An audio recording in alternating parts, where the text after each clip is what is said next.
love his mother his wife. Do you think it's right? Do you think it's proper? How many men love their wives more than their mothers? And there are others that love their mothers unconditionally, uncomparably, and that is the way they want it in their lives. There are men that reverence their mothers. They respect their mothers. They support their mothers. And there are men that are so domineering by their mothers.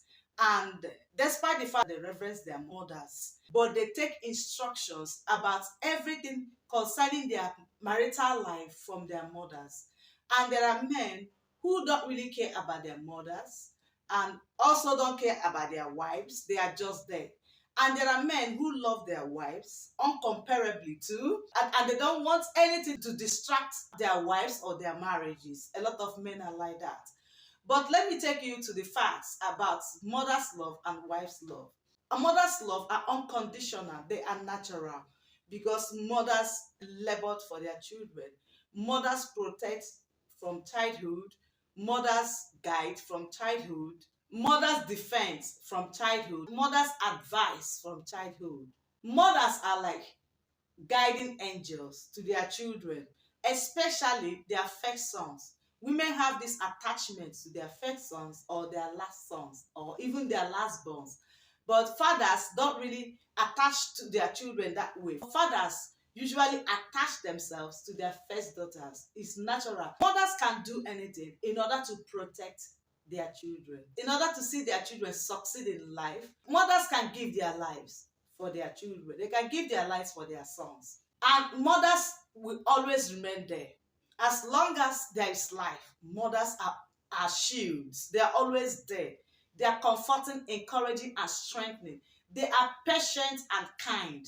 They tolerate and they welcome whatever it is. They can go to any length, even to prayer houses, to make sure that they have solution for their children's problems. Men are successful because of their mother's backup. Spiritual backup, academic backup, any kind of backup. Now, for mothers to their sons, every mom wants her son to get married. And not just to get married to a good wife. A woman who can stay, a woman who can love the son as she loved her son. A woman who can respect her son and stay and build with her son, who can train the children that she's serving for the family in a godly way, in a responsible way. That is the joy of every mother. And she put pressure on her son in order for him to get married. That is mother for you. She will do everything to convince her son to get married. Even when they're not having children, mothers still go out of their way to make sure that the wife of the son conceive. Why? Because she needs children. I want you to understand one thing about mothers. Mothers are usually scared whenever their sons are getting married. They are the ones that want their sons to get married, and they are the ones that are being scared about their sons getting married. Why? Because they are jealous. It's natural. Okay? When something is leaving you, and that is your beloved son, it's not easy. You know, every wife listening to me is a mother. Every one of us as mothers understand what I'm talking about. It's not easy when your children are going back to boarding school. It's not easy when your children are traveling. You know, that feeling will be there. So the same thing that happens to mothers naturally, when their sons are getting married, it touches them. It affects them because they feel jealous about it. The beloved one is leaving to go and be with another person, another woman. It's natural in women's system. It's natural to every woman to react that way. Okay? Even when you have so many sons, whenever they are getting married, it happens. Two, they are afraid of their sons getting married to the wrong girl, bringing a wrong girl that will shatter the family, that will spoil what they have built for many years. So that's why so many mothers were like, where is she from? What does she do? Who are her parents? Which family is she coming from? Which tribe? Why they're asking these questions? Because they have built a home. They have built a peaceful and a successful home. And they wouldn't want anybody to come and spoil what they have established for many years in the name of marriage. Three, they are afraid of being neglected by their sons. Because there are a lot of women that when they marry your son, that will be the end of discussion. That will be the end of relationship. The next thing you will hear from the woman is the mother-in-law is a witch. Meanwhile, her mother is a good person, but her mother-in-law is a bad person. It's in our culture. It's traditionally done here. I think it's something that newly married women or newly married wives do celebrate. Wives are celebrating it. And in a situation whereby they don't have anything for sustenance, they feel scared of the person coming in, if the person will carry them along, because they need to take their drugs. They need to take care of their health. They need to go for checkup. And while their sons were not married, all these things were happening. All these things were being taken care of. So they don't want what they have been benefiting from their sons to stop. And you should know that these women have labored, mothers have labored all their lives to make sure that they train that son. And some of the mothers even go to the point of selling their wrappers, going to the point of selling their jewelries, okay, selling their gold to make sure that their sons go to school, to make sure that their sons are successful in life. And you can imagine after when that guy gets married, he forget the person that built him. It's not gonna be easy for that mother. This one goes to men to be careful, okay, how they treat their mothers. It's very, very important to remember that the person that made you to stand as you are standing today is your mother. Even if she didn't give you much, but she supported you spiritually. She trained you. She fed you in primary school, secondary school. Even if she didn't take you to university, she tried. So you're supposed to appreciate her for the effort that she made in life. Number three is they are afraid of losing liberty. That liberty of shouting, talking, counseling, advising, being the mother, they're afraid of losing the liberty. Okay? Number five, authority. Mothers have authority. It's only a mother that has the right to slap her son. Although it's not right for a mother to do that, especially when your son have grown so big, like a big man. But there are situations where a mother can like scold her son, tell her son, shout, order him around. That is the right of a mother because she gave birth. And not the right of a wife. A mother orders, a mother controls, a mother speaks, a mother instructs because she gave birth to the son. Now a wife receives. Because Bible says a woman should be submissive. So a wife receive instruction, a wife receive guidance, a wife receive direction from her husband. Why? Because Bible said that a woman should be submissive. So the part of every wife in marriage is to receive guide from the husband. Why the mother gives instruction? Because she gave birth to the man. Okay? Now let me come to wives. Wives' love are not unconditional. They are not natural. They are developed by time. I want every man to listen to me. They are developed by time. It's not something that happens automatically within 1 year or 2 years or 3 years. Because you people have different backgrounds, different orientation, different upbringing. Just meeting, smiling, plastic smile and plastic laugh in order to entice each other to get married. In order to magnet. So it's not natural. It grows as time grows. It grows as patience grows. It grows as tolerance grows. It grows as kindness grows and forgiveness grows in the relationship. So you don't compare your wife's love to your mother's love. Now, if you marry a good wife, you marry a prayer partner, a life partner, and a business partner. That is if you marry a good wife. Now, if you marry a bad wife, you marry prayer points, wahala promise in different dimensions, and destiny destroyer. There is nothing good that can come out of it. So I want every man to understand that the love from a wife is not automatic.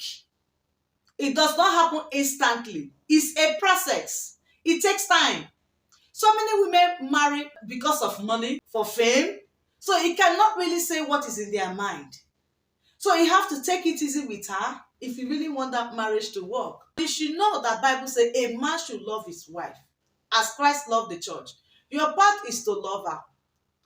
And that love means that you have to be patient. That love means that you have to take care of her because you have to take your responsibility as a husband. And that is when she will respond with submissiveness. Women don't submit like that when there is nothing to give. When they are not seeing evidence, the reason why they should submit is in the nature of women. That is how God created women. That's why he looked at the nature and said, these people, these ones wants to be domineering. They want to dominate my men.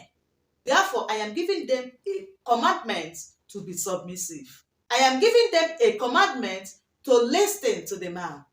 So it's not easy for a woman to submit when a woman is not getting something from your side.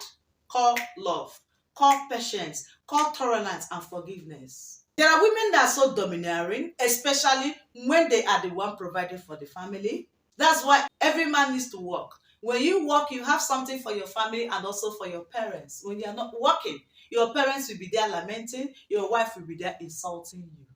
Your parents are lamenting because they want you to be successful. They want you to send something to them. Your wife is there insulting you because you are not taking your place. Because you are a body. And she does not want it.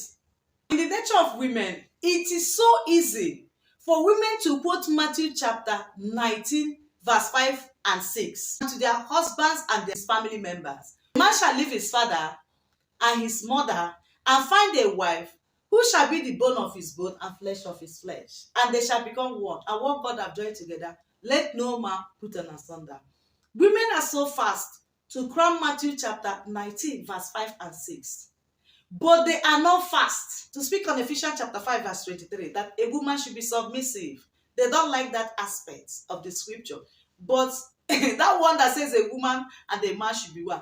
You and your husband being one doesn't mean that he will forget his family, forget his relatives, and concentrate on you and your mother and father in the name of marriage. No. Don't scatter a family that has been in unity before you arrive. When you go to a family flavor, in order to attract favor, don't go and spoil things for them. The Bible says that whoever that findeth a wife findeth a good thing and obtaineth favor. So let your coming in be a favor. Remember that aspect of the scripture as well. So don't quote what will suit you. Most wives are quick to remind their husband what Bible says concerning a man loving his wife. In Ephesians chapter 5, verse 22. But they don't remember Ephesians chapter 5, verse 23 that says a woman should be submissive. So when you marry a bad wife, she wants to disconnect you from your family, your friends, everything around you to take charge. Especially when that woman comes to destroy.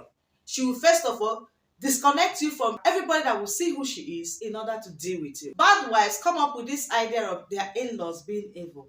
And in that situation, they stopped their children from going to their in-laws or even going to the village to know where they come from. And they don't accept gifts from their in-laws, especially when mother-in-law brings something for her grandchildren. They won't accept those things because their mothers have already fed them with negative and fearful things, talks about their grandmother, But your wife, you have to give her love. Why she submits to you, okay? Why your wife keeps submitting to you, you reciprocate it to your mom, okay? That is how it goes. Your wife is to submit. Why you are to submit to your mom? So I want to talk to every man. Carry your mother and your wife along. Don't tell your wife, I love you past my mom. Okay? It's not good. Don't mention your mom in your love life. Let your yes be yes and let your no be no. Why I said it because most women don't know how to control some information or some words they receive. There are a lot of women that when they receive that, they, it boosts their ego. They want to be in charge. They want to subdue your mother. They want to subdue their in-laws. They don't know how to control that. So I won't advise a man to tell his wife that he loves her more than the mom. Don't even tell me that kind of thing. Okay? It's not good. There are a lot of men that want to talk to their wives or even their girlfriends. They'll be comparing them to their mother. I love you past my mother. Those statements are not proper. They are not wise. And they are not healthy for your relationship. It will bounce back at you. Okay? So love your mom as your mom. Love your wife as your wife. Divide responsibilities. You owe your mother responsibilities until she dies. You owe her respect. If your mother is wealthy, then you can call her all the time to check on her. I want you to understand, your wife will only respect your mother if you have respect for your mom. If you reverence your mom before your wife will reciprocate. But if you insult your mom behind your wife or before your wife will never respect you because she has seen you finish. That is what most men don't know. Don't play with marriage. Marriage is a long journey. It's the way you lay your mat, that is the way you will lie on it. A lot of men scatter their nets from the beginning of the marriage, before 1 year or even before wedding. That's why after their wedding, their wives instantly start insulting every members of his family because he scattered his net from beginning. Don't go and do like this for your wife. Are you listening to me? Marriage is a process. I hope wives will not misunderstand what I am saying. It's a process. Husband and wife's love grows stage by stage. As they take step, one pam pam by each other, they grow. But that doesn't mean that you will spoil the relationship you have established with your family for years. No, it's not done. Carry your wife along. Love her as Christ loved the church. Bible didn't say when you are loving your wife as Christ loved the church that you should hate your parents or your family members. It's not written anywhere. He said you should obey your father and your mother so that your days on earth will be long. Do you want to die? Whoever that curses his father and his mother shall be cursed. Do you want to die? So you have to love your parents with respect and love your wife with affection. Prove to her that you care, that she's the love of your life. To spend the rest of her life with you. You love her, you love the children, you love your family, you care for your family. It's very, very important. But don't tell your wife that you love your wife more than your mom. It's not a good word. Please express yourself, but don't carry your family into that expression. Don't cause problem. Don't go and say things that after saying it, the woman be using it against you. A lot of men say nasty things to their wives. Please, a man should be a man. You are a man. You are a landlord. You are a lord in your marriage. The Bible says that Sarah calls Abraham Lord. You are Lord. Behave like one. It's not good for a man. So many men talk so much. Typewriter. You say everything. Both what you're supposed to say and what you're not supposed to say. Okay? You're supposed to talk in your family. You're supposed to have respect from your wife. You're supposed to have honor from your wife. If your wife cannot respect you, 10 years of your marriage, you are gone. High BP will kill you. Before you will get to 20 years or 30 years, if she will stay, you are dead. For bad women. But a good woman will always appreciate you. A good woman will always, try to be better, do better, try to put the family together. So when you are marrying, find out the kind of person that you are marrying. But before you marry, look well. Okay? Look well and pray for God's direction. It's very, very important. It's very, very important because marriage is a decision that can make you or destroy you. So you have to be very, very careful what you choose and how you choose what you choose. Don't do things because people are doing it that way. Does cause problem for your wife and your mother. A lot of men are having problems with their wives in marriage because of how they presented their family. Present your family very well and leave it there. Don't spoil things for your wife. Allow her to enjoy her marriage because two of you have come into the marriage. And if you are mother-in-law listening to this video, please allow your daughter-in-law to enjoy marriage with your son because you have daughters that will get married to other men. Okay? In case you are the type of mother-in-law that is putting your daughter-in-law under pressure. Now, if you are daughter-in-law, were you trained? How were you trained? Do you have manners? Are you cultured? Please have respect for your mother-in-law. Like Ruth to Naomi. You have to respect her as the way you respect your mom. Don't cause problems in the family that welcomed you, that married you. Rather, build that family and let them reverence you as gold. So let them reverence you as virtuous woman. But you have to make that work by your attitude, by the way you respect them, and by the way you honor your husband. Remember that there is no mother that will tolerate a wife who insults her son. It's natural. Even you as a wife, you get to that level. So take it easy. All of us will still have in-laws. Take it easy, okay? From mother-in-law, you will get to that stage one day when another girl will address you as mother-in-law. So make your mat well so that when you lie down to sleep, you sleep with joy and peace. All right, thank you very much for taking your time to listen to me. I hope you learned from what I said and you are going to work on it. They are life. Okay? Work on them. Happy married life if you're married. If you're single and still searching, I wish you happy searching. If you are single, I pray for divine guidance for you to marry a woman who will honor you and respect you and also honor your family and give you peace of mind. Because if you have all the money in the world and you don't have peace in your marriage, in your family, you have nothing. Okay? I pray that peace of the Lord will guide your home and prosper the works of your hand if you are doing something that is legitimate. If you're a married woman, I pray that God will give you that heart to be able to accommodate your in-laws and love them and cherish them. And also forgive them because there will be offenses, okay? But how you handle it is important. Remember, you usually fight with your own family. So don't take your in-laws issues as taboo. You can control all that. You can forgive and love. Okay? All right, nice speaking to you until I come your way again. Do not forget to drop your comments on this particular topic and like this video and share it to save a family. All right, bye. I love you.